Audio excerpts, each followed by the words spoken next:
Conservative দলীয় প্রার্থী Susan হলকে হারিয়ে টানা তৃতীয়বারের মতো লন্ডনের মেয়র নির্বাচিত হয়েছেন লেবার দলের প্রার্থী সাদিক খান। শহরে অপরাধ দমন ও পরিশুদ্ধ বায়ু নিশ্চিত করার প্রতিশ্রুতি দিয়ে লন্ডনবাসীর মন জয় করে নিয়েছেন তিনি। লন্ডনের মেয়র পদের নির্বাচনে স্থানীয় সময়ে গেল বৃহস্পতিবার রাত 10টায় ভোট গ্রহণ শেষ হলেও গণনা শুরু হয় শুক্রবার থেকে। শনিবার বিকেল 4:30 নাগাদ প্রকাশ করা হয় ফলাফল, যেখানে দেখা যায় প্রতিদ্বন্দ্বী সুসান হলকে 2,76,000-এর বেশি ভোটের ব্যবধানে হারিয়েছেন সাদিক খান। দ্য গার্ডিয়ান জানিয়েছে, বিজয়ী মেয়র পেয়েছেন 62.2% ভোট, যেখানে তার প্রতিদ্বন্দ্বী সুসান হল পেয়েছেন মাত্র 32.6% ভোট।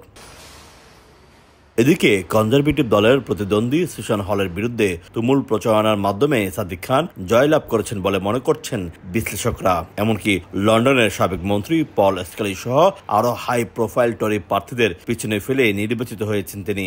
এর আগে 2016 সালে লেবার দল থেকে প্রথমবারের মতো লন্ডনের মেয়র নির্বাচিত হন পাকিস্তানি বংশোদ্ভূত এই প্রার্থী। এরপর 2021 সালে দ্বিতীয়বার নির্বাচিত হন তিনি।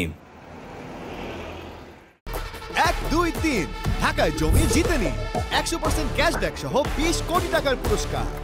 বিবিসির প্রতিবেদন অনুযায়ী এবার 14টি নির্বাচনী এলাকার মধ্যে 9টিতে জিতেছেন সাদিক খান, যার মধ্যে 2টি ছিল কনজারভেটিভদের এলাকা। অন্যদিকে নির্বাচনে মোট ভোট পড়েছে 24 লাখ, যা মোট ভোটারের 42.8%। শোয়েব কবির, সময় সংবাদ, লন্ডন।